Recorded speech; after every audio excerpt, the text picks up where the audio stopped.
And you know, a lot of people have been talking about this, and it's really interesting. Is that he got caught in the middle between two women and just brought him down because his wife sued this chick, and if she never sued this side chick to try and show that she's the boss, that tape recording would never come out, and the Clippers would still be under the ownership of this fool. And a lot of people were, they're talking about, look, women will destroy you if you let them. Okay, like literally, they can be your best thing that you have or the worst thing you have. And for some reason, these fools, I just don't understand that. And they just, I got all this, and you got women just, Hey. It's in our DNA, man. It started with Adam. It's in our DNA. We can't help it. No, you can help it. You can help it. Put it this way: if you get the urge to take a dump, you ain't just gonna take a dump right there in your pants or in your seat. It depends on how bad that dump is. And you gonna go to the bathroom. You can control that. All right, it's an urge to release something. You're an urge to release that dookie, but you can go to the bathroom and release it as opposed to just releasing it anyway. I'm just saying. Hey man. When you 80 or 90, let's see what happens. Man, I don't know how we even got there, G. But I just want to bring up something, man. Like the issue, or at least initially too, with me to kind of piggyback on what Drew and both Trav said, is that one, we have an owner, like Trav said, the longest tenure owner here. Or in the league right now, who owns a team that's doing very well, right now in the playoffs and a legitimate contender, to win it all. It's very, very interesting to me that of all of the people that he had a problem with her taking a picture with, it was Magic Johnson. Now, Magic is not even just your run-of-the-mill black guy, right? Like, if it was, for lack of a better example, Chief Keef, if it was Lil Wayne, if it was some of these other guys who, might not be as quote unquote recognizable or might not be, we'll just say, as polished as a Magic Johnson. I don't want to say I would have understood, because it still would have been wrong, but it is very interesting to me how his critique is of a man who is very, very, very not only popular with regard to just being a celebrity, but is a major figure. I mean, we're talking about arguably one of the top 5 basketball players ever to play the game, ever. And, also a person who has been very, he's been a philanthropist, not only in the city of LA, but in Michigan and other cities. I mean, he's done a lot for people, so for him to really get to this point over Magic Johnson, it's appalling, because we're talking about a guy who, let's just be real, he first came on the scene playing basketball. You know what I mean? So, and this is he had made money for, the Bus family, who was also, rich, billionaires or whatever, doing the same thing that he's doing, coincidentally in the same city that he's doing it in. So it's just really ironic. It's really ironic to me how, all of this has come out. And under the guise of, basketball, but in reality, it just shows you how he really and truly feels. I was watching a report after I got home today, and I think one of the guys, I want to say it was Mitch, was it Mitch Albin from the Free Press, was on CNN, and he said, if you know him, unfortunately, he said worse, that none of that was just recorded. And to Gene's point, I don't think he's the only one. One of the things I'm really interested in seeing as well is if the vote to, remove him from ownership of the Clippers isn't unanimous. You know what I mean? If it's not, who is it that votes, that doesn't think he should, leave? I think that should be public information as well. Anything short of a unanimous vote, to me, it raises, my concern level to another level. But and I was going to ask, I don't think that it's going to be public knowledge. I don't think the vote will be public knowledge. I think, especially if it's not 100%. If it is everybody who says it, I think they'll be blasting it out of there. But if they just say, they come out and they just say, hey, we had the votes, and we had enough votes that he is being voted out. Blah blah blah. That would tell a lot that somebody in there didn't want to vote that way, and we don't know who it is, but they're just not gonna say it. What you gonna say, Drew? I think it's gonna be unanimous, and I think they're gonna put it out there.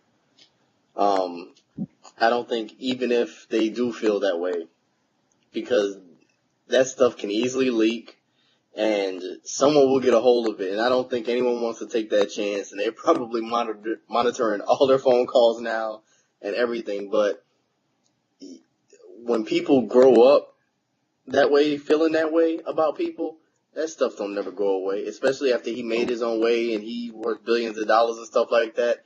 That hatred is just carried down. That's why, people want to sit up here and say that racism it no longer exists. Couldn't be more further from the truth. Right. Because that hate is hard. And there are people out here, as long as there are people out here still teaching that to their grandkids and their kids teaching it to their kids, it's still going to be around. And they still going to think that black people or minorities or whoever are lesser than them, when that's not the case. Even if you're Magic Johnson and you make hundreds of millions of dollars and own billion-dollar teams, you're still let me say this. What I think is interesting, also, my bad, Nate. What I think is interesting also is everybody keeps saying that, it was no surprise to them, and this is how he always been. And, number one, why nobody ain't say nothing or do nothing before, number one. And number two, that also probably goes to show you why the Clippers never did anything before and why people left the Clippers. Because it's been a long time and the Clippers ain't really did nothing. I think they won, since he's owned it, they won, two playoff series or something like that. One or two? In 30 years. A series? They the Lions of basketball. You think about that, the Lions of basketball. I'm glad you brought that leads into the next topic is the media reaction and how everybody started. First off, everybody was upset. Twitter exploded. It was everywhere, and everybody was like, "Oh my God, I can't believe this is no place." Blah blah. And then all of a sudden, you started hearing multiple people come out, and they just kept saying it wasn't a shock to me that this guy did this, and it shouldn't have been a shock to everybody because he has all this history of blah blah blah. Well, if it shouldn't have been a shock to you guys, how come you guys didn't report on it? How come you guys haven't talked about it? How come you guys sat back and just allowed this filth to permeate through the NBA? Why? And Stephen A. was talking about it the other day, and he was saying that that Donald Sterling came down, shook his hand, and said, "I'm a fan of yours," blah blah, this that, and that. And then Baron Davis came over to him and said, "Hey, do you know about this guy?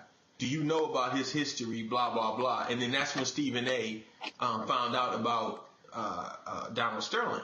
My point is, everything I've always heard about Donald Sterling and the Clippers owner is that he's cheap and he doesn't want to play players. That comes off every time when somebody was talking about Donald Sterling. No one ever said that he was racist. No one ever said that he doesn't care about his players. He just treats them like crap or whatever, or his staff. Elgin Baylor sat there for 22 years working there, and then as soon as he gets fired, he wants to turn around and say something that this guy, he ran it like a plantation. What? Damn it, why are you staying on a plantation for 22 years? That doesn't make any sense. So, and that's what I think it is? Me about that. Go ahead, Drew. But you know what I think it is? I think it all boils down to that money and that power. And they knew how powerful he was, and they knew how much money he had. And, even yesterday and today, Jamel Hill and a couple of other commentators or reporters on ESPN were talking about how they wrote articles in 2009 or 2011 about this guy. And, him being, having racist tendencies against his people that rent from him. Yeah. So, his tenants. So, I don't think it's like people didn't know or people were ignoring it. It's just that because of who he is and what he owns and I guess the power that he has, all that stuff always got swept under the rug. The only people that can bring down people that powerful are people that powerful. And he just brought down himself. No, I think the public. Well, his side chick brought him down. I think L.A. knew. I think some people in L.A. knew about it, or they kind of knew about it, but I don't think the rest of the world really knew about it. Because if they knew about it, they would have said something. Right, but what I'm saying is there were reporters that were trying to put that out there about him. There were people that reported on it. It just never went anywhere. Because people don't pay attention to stuff like that. I'm gonna tell you why. But what he said was so outrageous, and they couldn't be ignored. This is the fallout from it. When anytime people like this are accused of something, it always gets swept under the rug. It's never a big deal or whatever. But once it comes out and it's undeniable, like you have recordings, it's impossible for you to not report that. It's impossible. It was impossible for none of this to not happen because of what he said and because of the team he owns and the people that play for it and the people that coach for it are of the color that he's talking about. Right. Talking bad about. That he's cheap. They can say that he has racist tendencies. He has a black cloud over him right now about how he treats these people. Go ahead, Gene. Well, I'm gonna say something. Basically, the reason it's two reasons I think. Number one, the media allows us to find out what they want us to know. Number one. Number two, social media was not around or is not as big back then when a lot of that stuff came out. Right. So now, I mean, information travels quick now. You just don't have to rely on the news anymore. You just don't have to rely on even, the Inquirer or the Star magazine, those little, those type of papers anymore. Tabloids. The tabloids. Huh? Who relies on the Inquirer? It's a lot of stuff that come out in the Inquirer that's rumors. That's what I'm saying. That's rumors that if you could slip some information out through them, hey, man, the Inquirer is just not all just. Said that Barack Obama and Beyonce are having an affair. That's the type of stuff. Yeah, man. I can't. That's what y'all. Well, what I'm saying though, like if you take this and put it back 10, 15 years, TMZ would have been looked at as the Inquirer. That's what I'm saying. That's so that type. Yeah. So that type of stuff. Information can travel quick, and you don't have to rely on the newspaper or the news channels anymore. I mean, you can throw something on Twitter and it's gone. You can put it on Facebook or whatever, and the information is going to be out there, and people are going to spread it. It's spread by like wildfire because of social media, not because of not even just because of TMZ. Everybody passed it along. That's what happened.